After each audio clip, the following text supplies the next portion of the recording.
নমস্কার দর্শক বন্ধুরা, রেড স্পোর্টস বাংলায় আপনাদের সবাইকে স্বাগত। আমি দেবাশিস। এই মুহূর্তে আমি আছি নন্ডেস্ক্রিপ্টস ক্রিকেট ক্লাবে এবং এই ভিডিওটা করার আমার একটাই উদ্দেশ্য।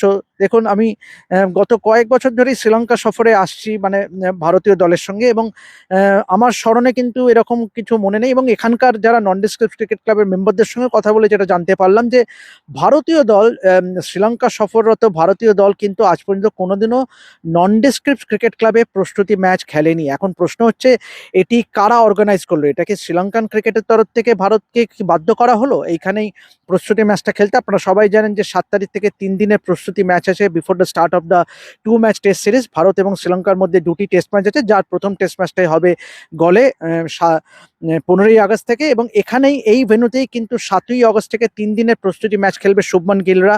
কিন্তু প্রশ্ন উঠতে বাধ্য যে এই মাঠকে কেন বাছাই করা হলো, কেন ভারত কিন্তু এখানে কিন্তু কোনোদিনও প্রস্তুতি ম্যাচ খেলেনি।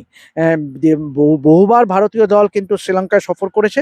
এখন সেই জন্যই যে এখানে অবশ্যই অ্যারেঞ্জমেন্ট নিয়ে যদি একটু বলি আপনাদের বিশদে, এখানে কিন্তু ইনডোর নেটসে যে গামিনী দিসানা একটা ইনডোর কোচিং সেন্টার আছে, সেখানে 4টি ইনডোর নেটস আছে, এবং অবশ্যই আউটডোরেও কিন্তু 3টি নেটসের অ্যারেঞ্জমেন্ট করা আছে ভারতীয়দের জন্য। এবং মূল যে স্কোয়াডটা, এখানে যে মূল স্কোয়াডটা দেখছেন, যেটি এই মুহূর্তে ত্রিপল দিয়ে ঢাকা। ইনফ্যাক্ট এই ভিডিওটা যখন আমি করছিলাম গতকাল, আপনারা এটা জানিয়ে রাখি যে গতকাল যখন আমরা ক্যান্ডি থেকে কলম্বো রওনা হচ্ছিলাম, তখন কিন্তু গোটা রাস্তায় কিন্তু গোটা সফরটাই কিন্তু মুষলধারে বৃষ্টি পড়ছিল, এবং কলম্বো শহরে আসা পর্যন্তও কিন্তু এসেও কিন্তু আমরা বৃষ্টির সম্মুখীন হই। এবং গতকাল কিন্তু সন্ধ্যের দিকে কিন্তু বৃষ্টি একটু হলেও কমে, এবং তা সত্ত্বেও কিন্তু গ্রাউন্ডসম্যানরা কোনো ঝুঁকি নেয়নি এবং উইকেটটা ঢেকে রেখেছে। এবং অবশ্যই বৃষ্টির একটি ভ্রুকুটি আছে। ইনফ্যাক্ট যে 3 দিন প্রস্তুতি ম্যাচটি হওয়ার কথা, প্র্যাকটিস ম্যাচটা, অর্থাৎ 7, 8 এবং 9, সেই 3 দিনও কিন্তু একটি ফোরকাস্ট আছে ফরসাজ, বৃষ্টির একটা পূর্বাভাস আছে। তবে অবশ্যই প্রশ্ন তো উঠবেই যে এই ভেন্যুটাকে কেন বাছাই করা হলো ফর দ্য, কারণ এই নন্ডেস্ক্রিপ্টস ক্রিকেট ক্লাবের পাশেই আমার ঠিক বাঁদিকেই কিন্তু সেনেলি স্পোর্টস ক্লাব, যেখানে কিন্তু টেস্ট খেলা হয়। এবং ভারত সেনেলি স্পোর্টস ক্লাবে এর আগেও টেস্ট ম্যাচ খেলেছে, পিসারা ওভালে টেস্ট ম্যাচ খেলেছে, এবং পিসারা ওভালে আমার অন্তত স্মরণে আছে যে ভারত এবং শ্রীলঙ্কার মধ্যে যে টেস্ট ম্যাচটি হয়েছিল সেটা কি ছিল, কুমার সাঙ্গাকারার ফেয়ারওয়েল টেস্ট ম্যাচ। সুতরাং পিসারা ওভাল, সেনেলি স্পোর্টস ক্লাব, দুটি ভেন্যু কিন্তু এই রাজধানীতে, শ্রীলঙ্কার রাজধানীতেই আছে।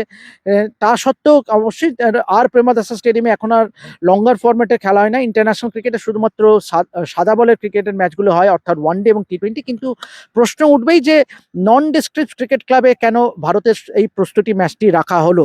তো অবশ্যই একটা তো এই প্রশ্ন থাকবে, এবং সেই সঙ্গে অবশ্যই বৃষ্টির ভ্রুকুটি। যদি if rain plays a spoils sport, যদি বৃষ্টি যদি ভেস্তে দেয় ভারতের জন্য, কিন্তু সেটা কিন্তু খুবই বড় আনফর্চুনেট হবে। কেননা ভারত কিন্তু ভীষণভাবেই চাইবে, বিশেষ করে বেশিরভাগ ক্রিকেটার তারা সাদা বলে ফরম্যাটে খেলে তারা এই টেস্ট সিরিজে খেলতে আসছে, এবং সুতরাং তাদের জন্য কিন্তু প্রস্তুতি কিন্তু খুব গুরুত্বপূর্ণ। এবং উইকেট প্রসঙ্গ যদি আমরা একটু আপনাদের যদি একটু আলোকপাত করি, অবশ্যই এই যে স্কোয়াডটাই কিন্তু 3টে উইকেট আছে। এবং অবশ্যই যেটা আমরা এখানকার যারা কর্তারা আছেন, এখানকার যারা নন ডিস্ট্রিক্ট ক্রিকেট ক্লাবের মেম্বাররা আছে, তাদের সঙ্গে কথা বলে যেটা জানলাম যে এটা always been a batting friendly wicket এখানে।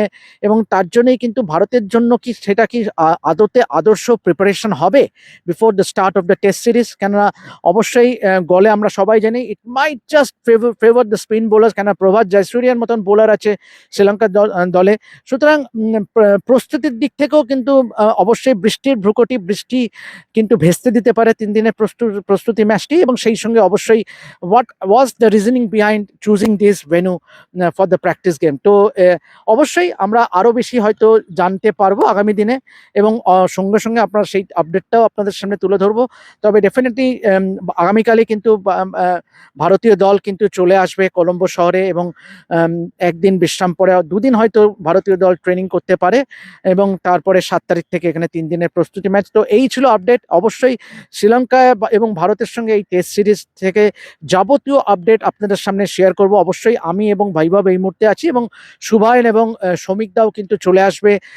তারা কিন্তু আমাদের সঙ্গে যোগ দেবে গলে সরাসরি, কেননা টেস্ট ম্যাচের প্রথম টেস্টের আগে 12 তারিখে তারা যোগ দেবে। অবশ্যই তারপর থেকে তো আমরা রেগুলার 4 জনে আপডেট দিতেই থাকবো। কিন্তু অ্যাজ অফ নাও আপাতত সাইন অফ করছি নন ডিস্ট্রিক্ট ক্রিকেট ক্লাব থেকে। দেখা হবে পরবর্তী ভিডিওতে। আপনারা যদি মাল্টি স্পোর্ট কাভারেজ দেখতে চান বা ফলো করেন, তাহলে কিন্তু একটাই ডেস্টিনেশন, রেড স্পোর্টস। আমার বলতে দ্বিধা নেই যে বোধহয় আপনারা জেনে গেছেন, সেটা প্যারিস হোক, গ্লাসগো হোক, ইংল্যান্ড হোক, অস্ট্রেলিয়া হোক, ক্রিকেট হোক, উইমেন্স ক্রিকেট হোক, কমনওয়েলথ গেমস হোক, এশিয়ান গেমস হোক, অলিম্পিক্স হোক, আমরা কিন্তু সব জায়গায় থাকবো এবং আপনাদের জন্য অন গ্রাউন্ড কাভারেজ নিয়ে পৌঁছে যাব। তাই একটাই কাজ করুন, লাইক, শেয়ার আর সাবস্ক্রাইব করে দিন আর নোটিফিকেশান বেলটা বাজিয়ে দিন।